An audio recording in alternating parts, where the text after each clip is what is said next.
Dia yang memiliki mengapa untuk hidup dapat menanggung hampir semua bagaimana. Wah, dalam banget ya kata-kata Nietzsche ini, yang sering dikutip Viktor Frankl.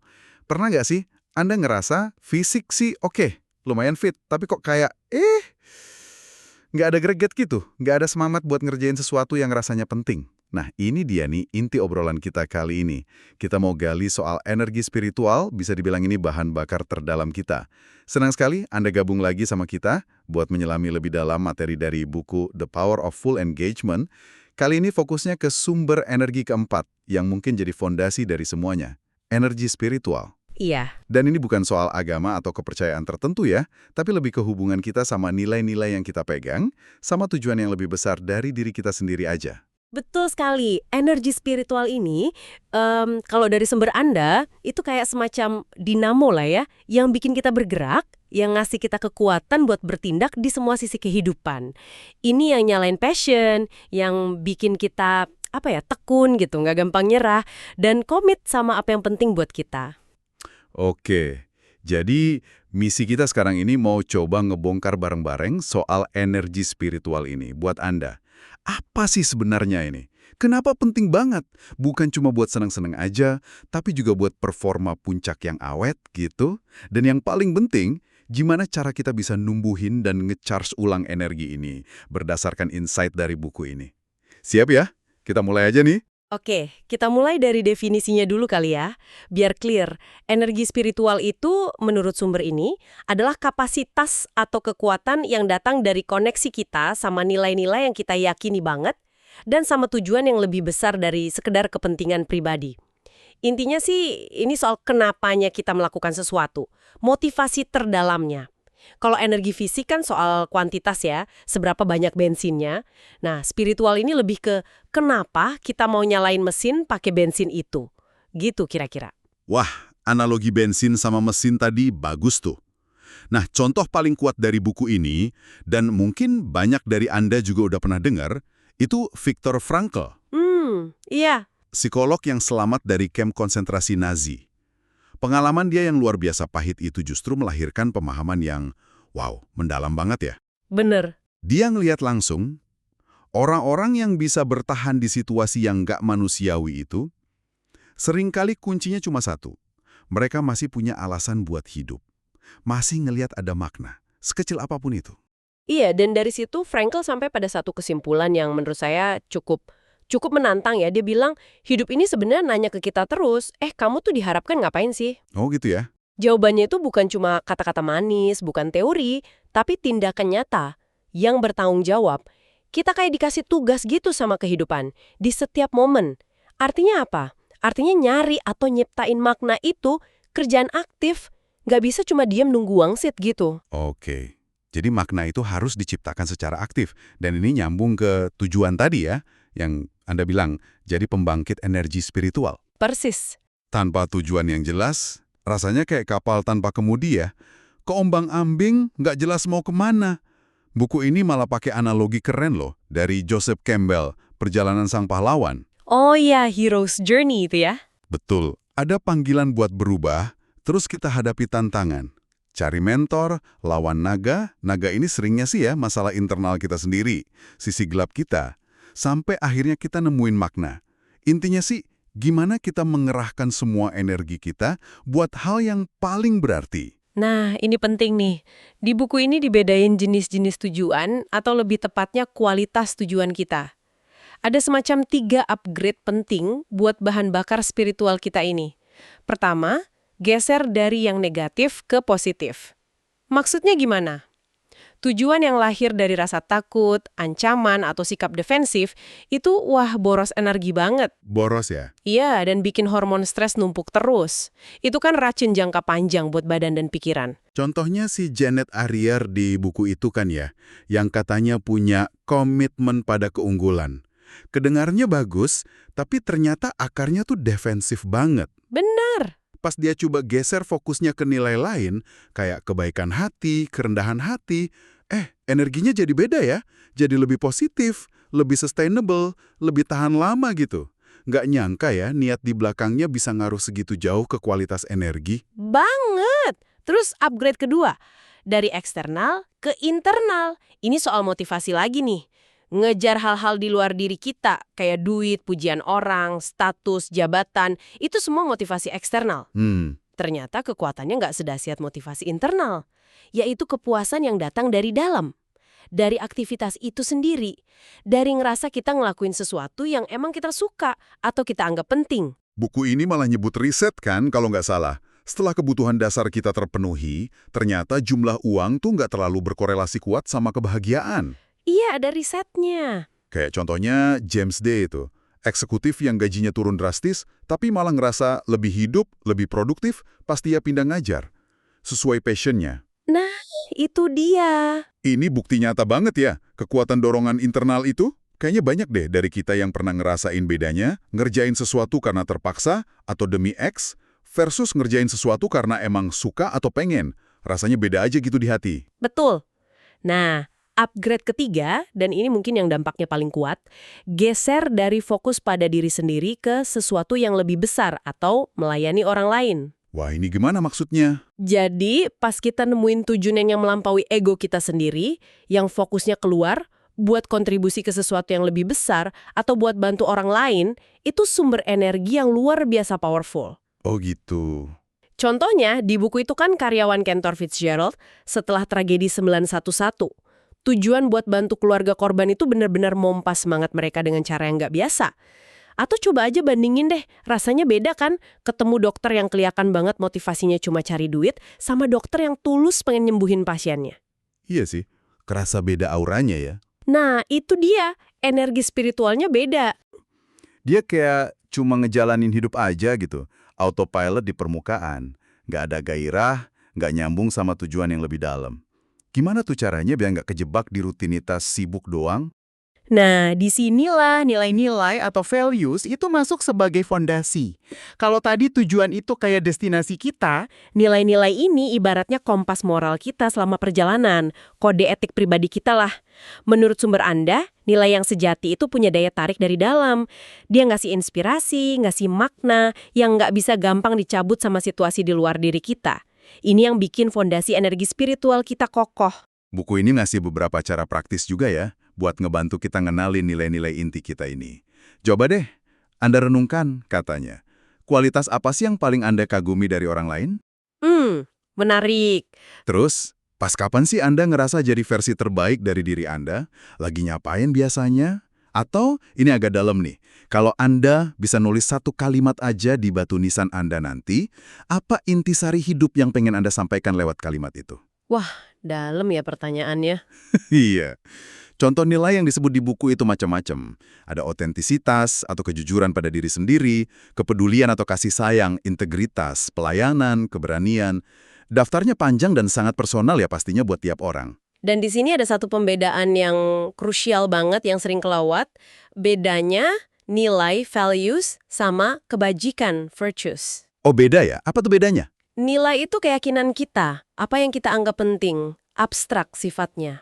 Nah, kebajikan itu adalah nilai yang dipraktekkan, nilai dalam tindakan nyata. Contohnya gimana? Misalnya kita bisa aja bilang kita menghargai kesehatan, itu nilai. Tapi kebajikannya adalah pas kita memilih makan buah daripada gorengan pas lagi lapar, atau pas kita memilih olahraga meskipun lagi males. Itu kebajikan. Penyelarasan sejati itu baru terjadi kalau perilaku kita sehari-hari, apalagi nih, terutama pas lagi stres atau di bawah tekanan. Itu konsisten sama nilai yang kita pegang. Wah, ini penting banget nih catatannya. Terutama pas di bawah tekanan ya. Soalnya pas lagi enak sih gampang ya ngomongin nilai. Betul. Contoh di teks ini juga kena banget. Ada CEO, Barry F., yang bilang rasa hormat itu penting banget buat dia. Tapi kelakuannya sering banget bikin orang nunggu berjam-jam buat ketemu dia. Nggak nyambung kan? Nggak nyambung. Atau si Michael D., penasihat investasi yang menjunjung tinggi integritas, tapi ternyata suka ngelebih-lebihin prospek investasi ke kliennya. Mereka baru kayak kesetrum buat berubah itu pas mereka sadar ada jurang yang lebar banget antara nilai yang mereka omongin sama kelakuan mereka sehari-hari.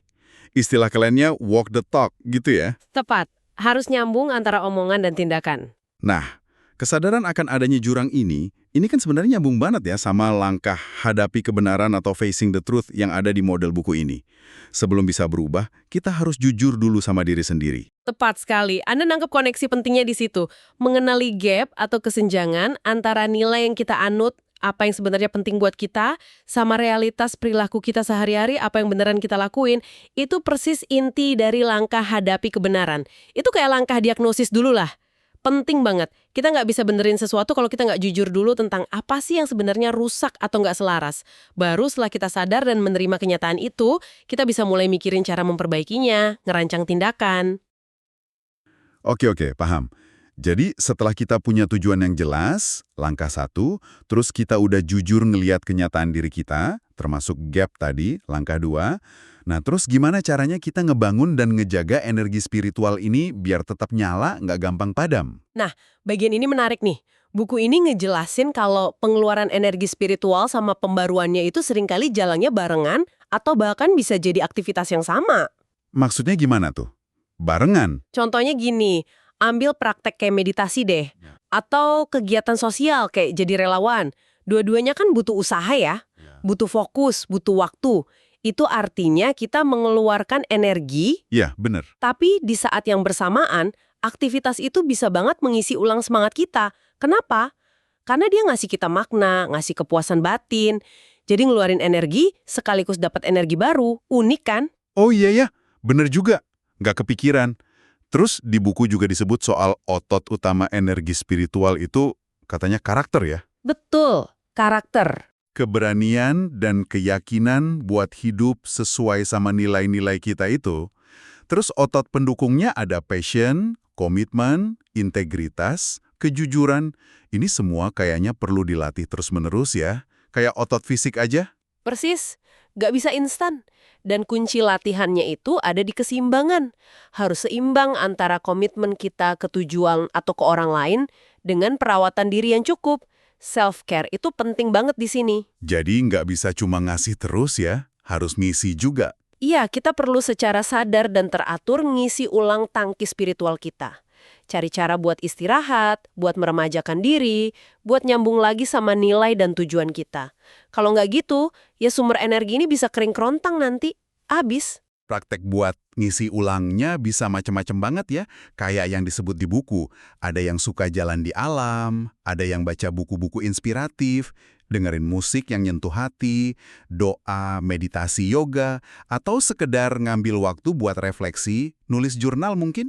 Bisa juga dengan melayani sesama, atau bahkan sesederhana ngeluangin waktu berkualitas sama orang-orang yang kita sayang. Kedengerannya simple-simple ya, tapi justru sering banget kelewat di tengah kesibukan kita sehari-hari. Betul. Nah, kisah Gary D di buku itu ilustrasi yang bagus banget soal ini.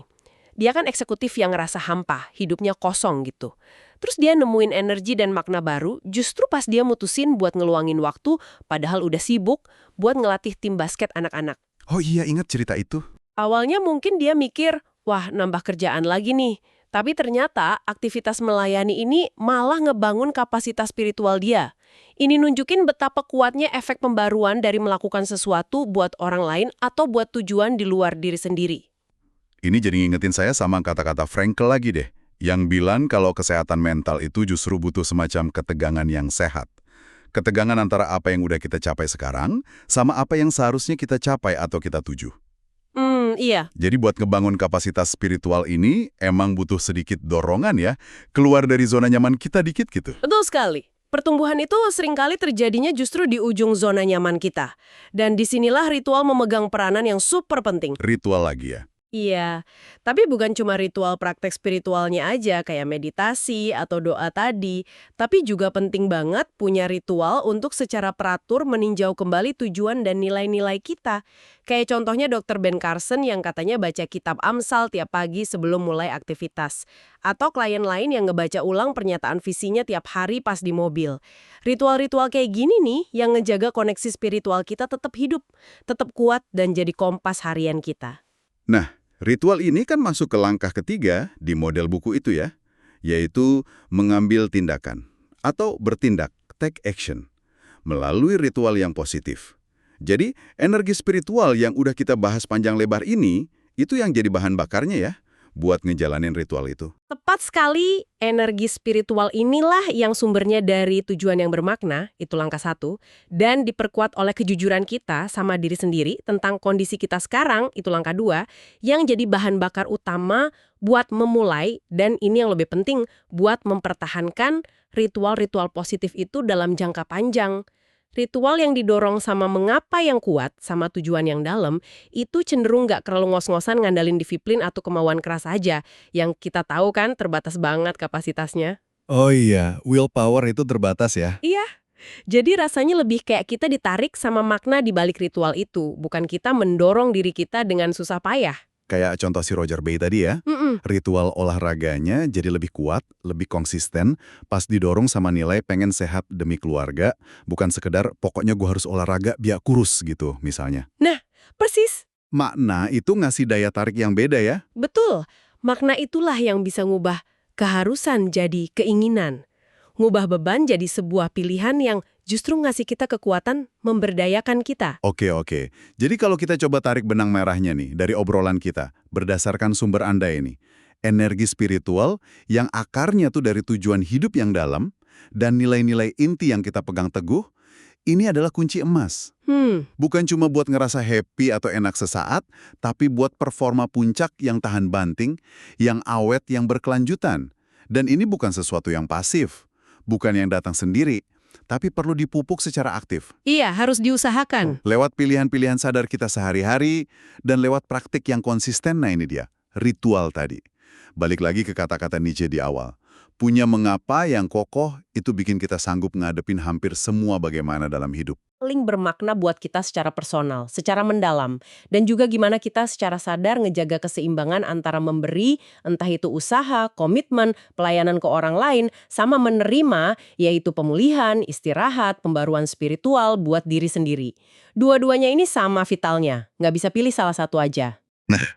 Buat Anda yang lagi nyimak nih, menggali dan mulai mengelola sumber energi keempat ini, energi spiritual ini, bisa jadi jawaban loh buat nemuin lagi gairah, ketahanan, sama arah hidup yang mungkin sekarang lagi terasa hilang atau buram.